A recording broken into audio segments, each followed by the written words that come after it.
Okay, Quinton, here is your birth chart, and I think I have showed you the picture already. And while you watch this video, maybe you want to print it out and put it next to you on your desk and look on it so that you see the whole picture while I go into the details. So now we start with your sun, and you are a roaring lion. Now, how is that nice? And you should be very, very successful and in this life, and you are born with a vocation, with a mission. And this mission is located in Cancer. Here's Cancer. And Cancer is the first water sign in the zodiac. Like the first fire sign is Aries, and the first earth sign is Taurus. The first earth sign is Taurus. The first air sign is Gemini, and the first water sign is Cancer. And Cancer is associated with the spring, with the mountain spring, yeah, where the water comes out fresh, and a family and mother and child is located here. So you are actually a king, which is supposed, this is your mission in life. You are supposed to protect and honor the queen. Like in a true kingdom, the queen is kind of standing behind the king, but she is the spiritual leadership, and he is executing that leadership. And so there's your mission. And also you have Jupiter in Cancer, very close to your sun.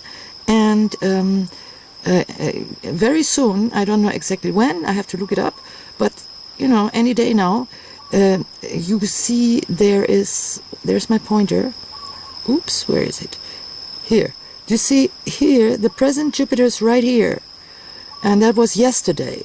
So very soon, this Jupiter, the biggest planet of our sun system, is going to move over over the location where he was when you were born. And so there you will be extremely lucky at that time. And so although you're born in a fire sign, your mission is to protect the mother and the child, but not your own, because you are probably neither gonna marry nor because your seventh house, the house of partnership, is empty, and then the house of romance and art and making children is also empty. I don't know if you have children already.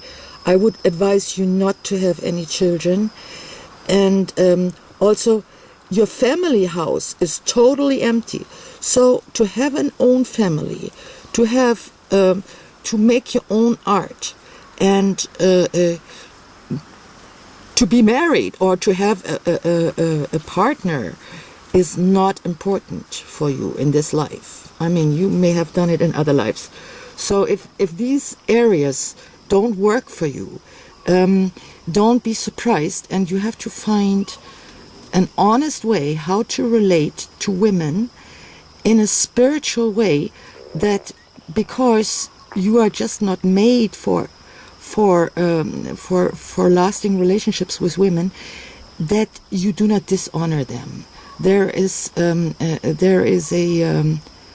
thread in your chart that you could do that you could be just to get sex, that you could be dishonest, and that is not good for your karma. So you have to find a way that you deal with your sexuality in a way that you do not use women, because that is counterproductive to your life mission.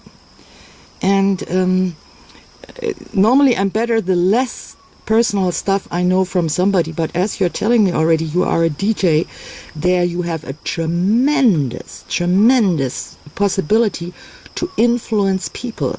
And I would advise you to really learn and study everything about music frequencies and how they influence people in a mathematical and in a scientific way. You've got the head for that. You can poke your nose inside, and then you can create such spiritual and uplifting music programs that are not dividing like secular and religious like the Europeans do, but really this festive, joyful, spiritual as well as worldly celebration like Africans do. Yeah, like when I was young, I was in the discotheque almost every night. But then I went to African discotheques, and they were so beautiful, and then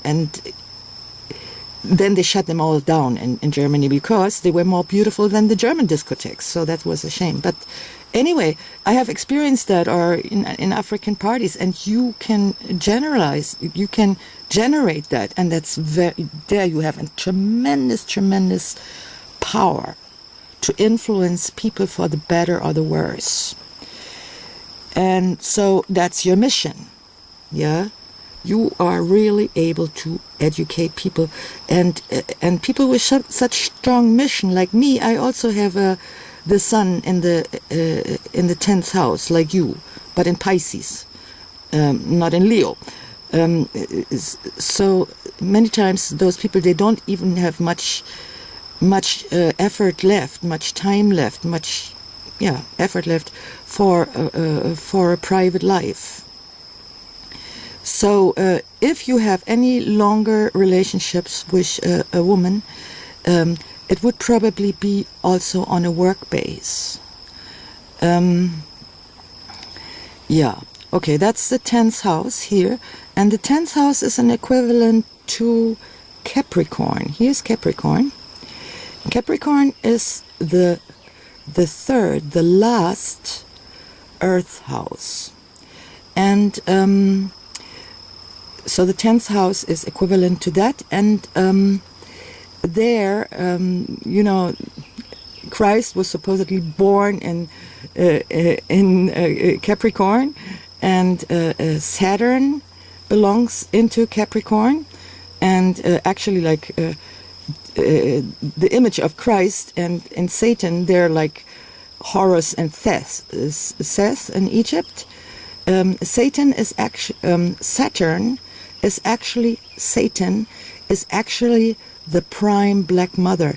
There's our big deception in our culture, that what belongs together, the light and the dark, the male and the female, the hot and the cold, all these polarities. This is how our visible universe is made of polarities that in our culture we are drilled, we are programmed of one pole fighting the other. You don't get much done.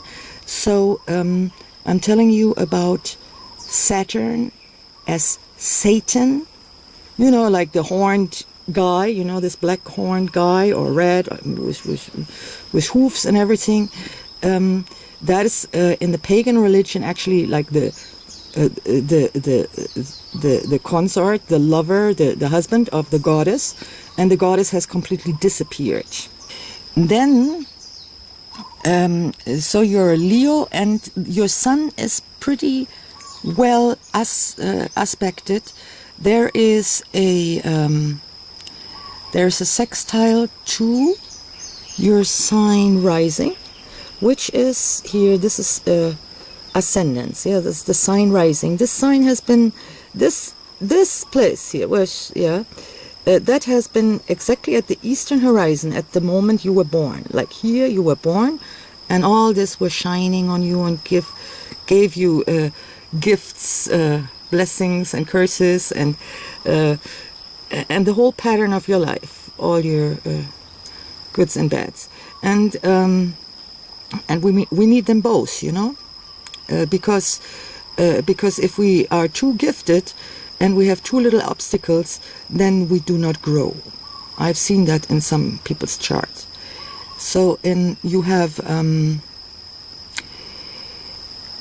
Yeah, so there is a beautiful connection between your sun and your sign rising, and Libra is actually the sign of partnership. It is an equivalent to the seventh house. Your personal Libra, your personal seventh house is empty, but in the world you also project the vibration of being just, being a partner. Libra is also the home of Venus. Venus has her winter home in Libra and her summer home in Taurus, the first earth sign, when the cherry blossom come. And but you are your inner personality is a Libra, and how you shine into the world is as a Leo, as a king, and that means you have a personality of a just king, and then very close to your sign rising in the first house. The first house is equivalent to Aries in your personal chart, and there is Pluto, and that makes you very, very powerful, and it doesn't allow you to assess your vocation to serve the mother and the child easily. You see, there is a square. This is a 90-degree angle from Pluto to your, this is called the midheaven. See, MC, medium curly, midheaven. This is like 12, this was like 12 o'clock in your personal birth chart. And there you see from your sign rising and from Pluto, you see two squares. The fatter line is the stronger line, and the thinner line is theirs. The aspect is not all that exact. That means you have to overcome quite a lot of macho. Yeah. I once listened to a beautiful a lecture by one Tariq Bey. I will find it out for you. Forgot. About matriarchy. It's from the Moors, and he said, like, we do not have any reference points for matriarchy anymore, but we need it, and so you have to learn that. You have to learn to deal with women in a respectful way, and that is just the opposite of what is happening in our society. And so there's your challenge, your inner challenge. You always have to overcome your inner macho. And now, opposed to your sign rising and right next to Pluto, you have the moon. And the moon is an Aries, fire sign, and is very, very well connected with your sun. So that means, I suppose, that you have a very good relationship with your mother, and your mother is almost like your partner, but she's serving, she's kind of, she's almost like your partner. And I'm not too sure who's like serving whom. I think that on the long run, you will also learn to serve your mother. You know, as she gets older, or I don't know if she's still alive or so. But there's, you know, and if it's not your mother, it will be a woman who is like your mother. Yeah. So just make sure that the women you relate to sexually, that you do not use their bodies just like a doll, an empty doll, an inflatable doll, and try to trick them into having sex with you by promises, because you cannot promise anything. And I'll come to that. But there is an opposition here. And then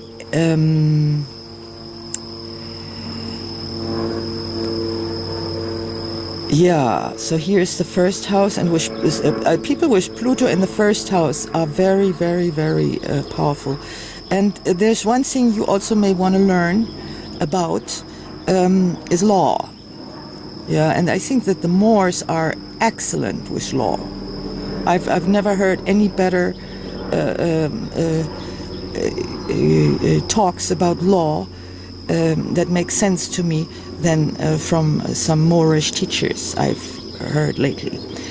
And so you may want to poke your nose into that, but main thing is study about music, the frequencies. Like music is mathematics. Music is, that's what the world is made of, frequencies. Yeah, so learn that, and I may fill you up with some information about that. And so there is your power, and make sure that you always speak up for justice. Always stand up for justice. That's your best bet in your life. And so the second house here, I talked to you about that already, like in a message, is that this is the place where you have your property. And this is an equivalent for Taurus. Yeah, this is how we ground ourselves on planet Earth. And but it's in the opposite. So you have some magic going on in your life, and you must be very careful that you do not harm people with your magic. See, because there's here is an opposition to. This is Chiron, the wounded healer. We have to know pain in order to recognize pain in others. And help them to overcome it, and there's an opposition, yeah, that goes against your own desire to better yourself, and as I had already said, you will have sudden income and sudden losses, and it will be through work. And so don't worry when you lose, because boom, it will come right back. Because you have the magic, and the only thing is you have to learn to use this magic without harming anybody. So I wasn't approving about your post about death penalty for car thieves. I think that's a little over the top. That's a little bit fascistic, Nazi. And we don't want that in this world anymore. And so that is the second house, and it is well connected to your midheaven, your point of vocation. So you know, when you make these parties, play music with songs that are respectful to love, respectful to woman. Try to use a clean language. People, you know, we are creating with our language. They're like, the stronger we are as personalities, the bigger is the impact of our words to other people. And one of the things that I see as a foreigner with Americans is like, if people say fuck all the time, yeah, that is such a curse against love. How can they really enjoy sharing sexuality with another human being? Yeah, instead of just using this other person like a toilet. So you have to be very, very aware. The more powerful a personality is, the more aware. Because, you know, it's not about good or bad. It's all about consequences, cause and effect. Yeah, we send frequency out, and everything is curved in the universe. It comes right back, sooner or later. Yeah, and we are already eternal beings, so we don't need to be saved. We are just changing dresses, and I'm just talking about the present dress of your eternal soul when I talk about the signature, the frequency signature you got from our sun system for this life. And now we come to the third house. Here, the third house is in Sagittarius, and Sagittarius is the last fire sign, the last three signs of the elements of fire, earth, air, and water There the element is in service of the collective, of all humanity. So I call the Sagittarius the